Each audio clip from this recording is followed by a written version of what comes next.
Up until now, it's thought that the most vulnerable people were those above the age of 60 or 70 or 80, and the children were pretty much, I don't want to say immune from this, but weren't affected by it. But all day long in the news today, we have been hearing and seeing this terrible syndrome that some 85 children have now. 3 of them have died. What is the task force talking about in terms of that, and what could be done about it? We're seeing that all over the world now with young children. Very, very tiny percentage, but it's the swelling and the skin rash. And we're looking at that very closely, John. It's a phenomena that's just been brought to everyone's attention a couple of weeks ago. Admiral, you may have something to say about that. So thank you for pointing that out. And again, I've said many times I'm a pediatrician and a pediatric ICU doctor. This syndrome, which we call or similar to Kawasaki syndrome, it has been seen in a novel coronavirus before, and it's associated with illnesses.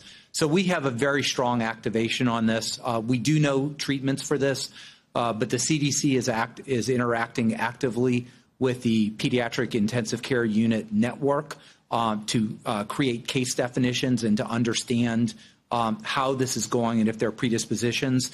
The National Heart, Lung, and Blood Institute, I spoke to Dr. Gary Gibbons, who directs that, who is advancing many research projects based on that.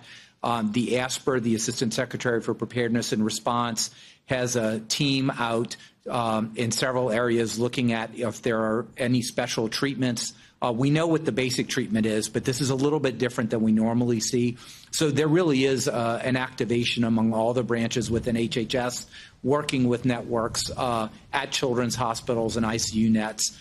It is a small percentage, but it is quite frightening. And this reflects the fact that this virus affects the vasculature. We see clotting, we see strokes. And this is a vasculature phenomenon of inflammation we see in children. President, with this newly emerging syndrome now among young children, what do you say to parents who would like to get their children back to school but are now looking at this and potentially afraid to do that? Well, again, it's a tiny percentage, but you're right. So we're looking into it very strongly. And the Admiral, as he said, he's known about this for long before this happened. But it is a very, very small percentage. And people recover from that. The children recover from that.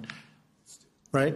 Yeah, yes, sir. Most do recover from this, but it is a serious and it can be a fatal condition.